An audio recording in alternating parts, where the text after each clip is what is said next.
Hello दोस्तों, आज मैं आपको अपने मित्र रमेश की बहन रानी और उसकी साली सोनी की आप बीती आप लोग को बताने जा रहा हूँ। कुछ दिन पहले रमेश ने मुझे बताया कि उसकी बहन की मौत हो गई थी। यह सुनकर मैं बहुत दुखी हुआ और मैंने उसकी मौत का कारण पूछा तो उसने पूरी घटना मुझे सुनाई। कुछ दिन पहले रमेश उसकी बहन रानी और साली सोनी के साथ कहीं घूमने गया था। रमेश की बहन और उसकी साली दोनों बहुत अच्छी दोस्तें थी। लौटते वक्त काफी रात हो गई थी। रास्ते में उसकी बहन रानी की तबीयत खराब हो गई थी। उसे काफी ठंड लग रही थी।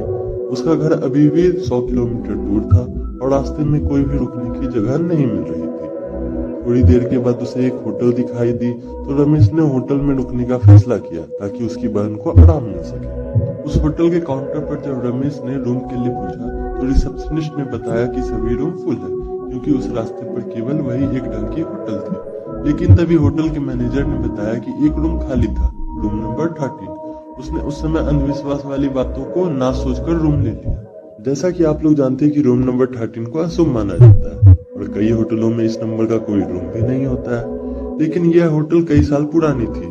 जैसे ही वो तीनों उस रूम में गए तो उन्होंने निगेटिव एनर्जी को महसूस किया। उस रूम की कंडीशन तो ठीक थी, लेकिन ऐसा लग रहा था जैसे वर्षों तक यहाँ कोई रहने नहीं आया हो। उन्होंने कुछ ज्यादा नहीं सोचा। अब रमेश अपनी बहन रानी के लिए काउंटर से पेन किलर लेने को गया। काउंटर से टेबलेट लेकर जैसे ही रूम में आया तो देखा कि उसकी बहन बालकनी में खड़ी बातें कर रही थी। रमेश ने सोचा सोनी और उसकी बहन दोनों बालकनी में बातें कर रही है, लेकिन जैसे ही उसके पास गया तो उसकी बहन के अलावा कोई नहीं था। उसने उसकी बहन से पूछा कि तुम किससे बात कर रही थी, तो उसने सिर्फ सर हिलाकर मना कर दिया। तभी सोनी वॉशरूम से वापस आई। रमेश घबरा गया कि अगर सोनी वॉशरूम में थी तो रानी किससे बात कर रही थी। रमेश ने रानी को टेबलेट दी और सो जाने को कहा। अब रानी और सोनी दोनों बेड पर सो गए और रमेश सोफे पर सो गया। सुबह जब क्लीनर रूम की सफाई के लिए आया तो दरवाजा खुला था और जब वो अंदर आया तो देखा कि कमरे में खून ही खून था और रानी मर चुकी थी। क्लीनर जोर से चिल्लाया तो रमेश की नींद खुल गई और देखा कि रानी की मौत हो चुकी थी और सोनी बेहोश हो गई थी। रमेश जोर जोर से रोने लगा और मैनेजर को बुलाया। मैनेजर ने तुरंत एम्बुलेंस को बुलाया और दोनों को हॉस्पिटल ले गए।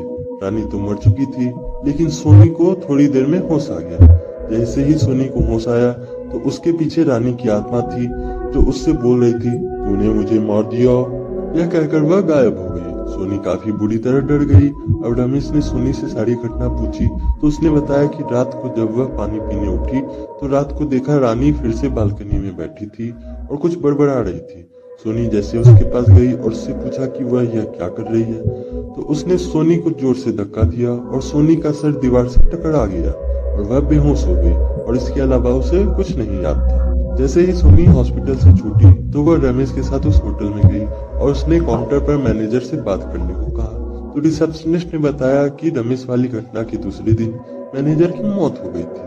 वो दोनों शॉक हो गए। उन्होंने क्लीनर से माजरा समझने की कोशिश की तो उसने बताया कि आप जिस रूम में रुके थे वह प्रतिबंधित था और रात में वहां कोई नहीं रुकता है, लेकिन मैनेजर ने पैसे के चक्कर में रूम आपको दे दिया। इस रूम में पहले भी 2 मौत हो चुकी है। अब सारी बात रमेश को समझ में आ गई। इस घटना के बाद रमेश काफी सदमे में चला गया और कभी किसी होटल में नहीं रुका।